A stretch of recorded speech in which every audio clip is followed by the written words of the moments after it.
मेरे पास एक भगत आए, बाबा आपको इस घर में कोई तकलीफ हो रही है। हमने कह दिया हम सत्संग करने के लिए आए हैं, कमरा देखने के लिए नहीं आए हैं। कमरा तो आप लोग हरिद्वार में आकर के देखिए हम कहाँ रहते हैं। यदि कमरा का आनंद लेने के लिए हम बिहार आते तो शायद बिहार में वैसा कमरा नहीं मिलता है जैसे कमरा में हम हरिद्वार में रहते हैं। यदि सुविधा के लिए हम बिहार आते तो जिस सुविधा में हम रहते हैं बिहार में वैसी सुविधा कोई दे नहीं सकता है। यदि पैसे के लिए हम बिहार आते, मैं इस मंच पर से कहता हूं, 1 मिनट के लिए गुजरात में किसी के गद्दी पर चरण रख देता हूं तो झोली भर 500 की गड्डी भर देते हैं। आप लोग क्या देंगे हमको? पैसे के लिए आते हैं?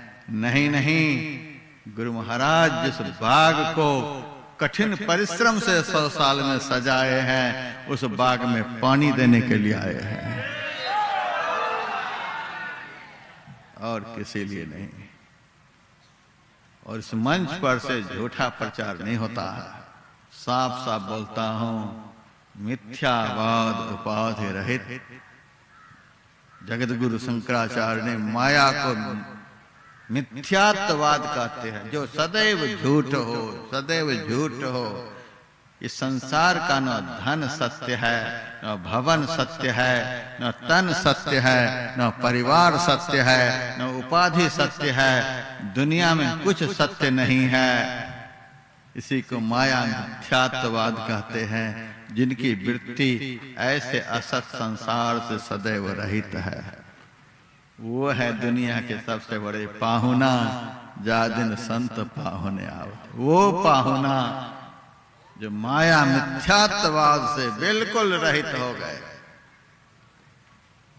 विमल विमल जस गावत, निर्मल निर्मल परमात्मा के निर्मल निर्मल जस को जो सदैव गली गली में जाकर के गाते रहते हैं। यहाँ हम लोग कव्वाली गाने के लिए नहीं आए हैं, छैला बिहारी का नाच दिखाने के लिए नहीं आए हैं।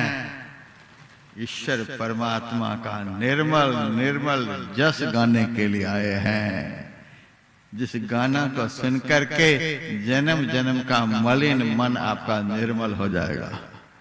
विमल विमल जस गावत, बंधन कठिन कर्म जो पहले सौ काटी बहावत।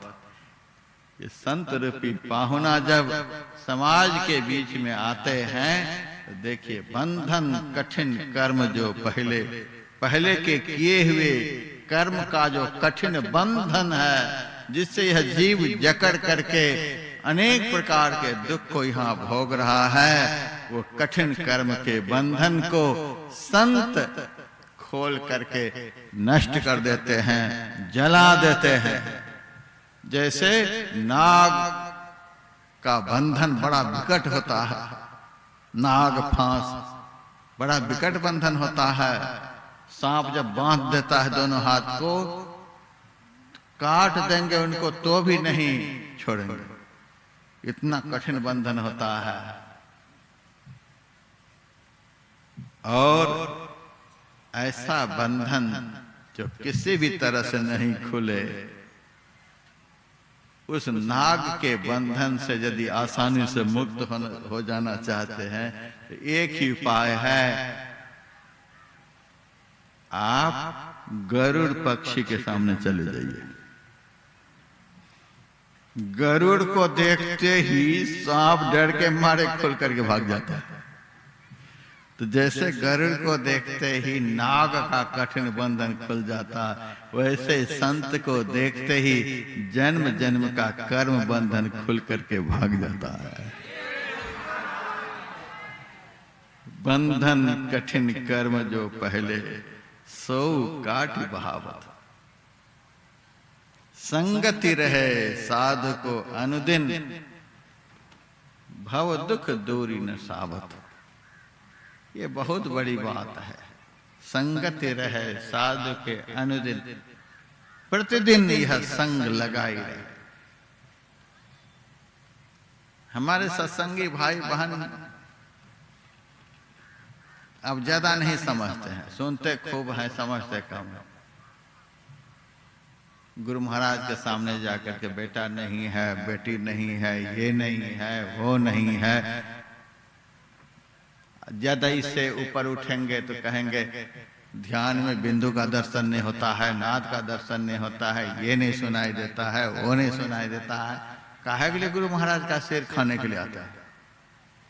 गुरु महाराज की शरण में आकर के गुरु महाराज से यही कहिएगा कि संगति रहे साधु के अनुदिन। हे गुरु महाराज, आपसे यही प्रार्थना है कि जब तक शरीर में प्राण रहे संत का संग कभी छूटे नहीं। और कुछ नहीं मांगना, ठगे जाओगे। संगति रहे साधु के अनुदिन।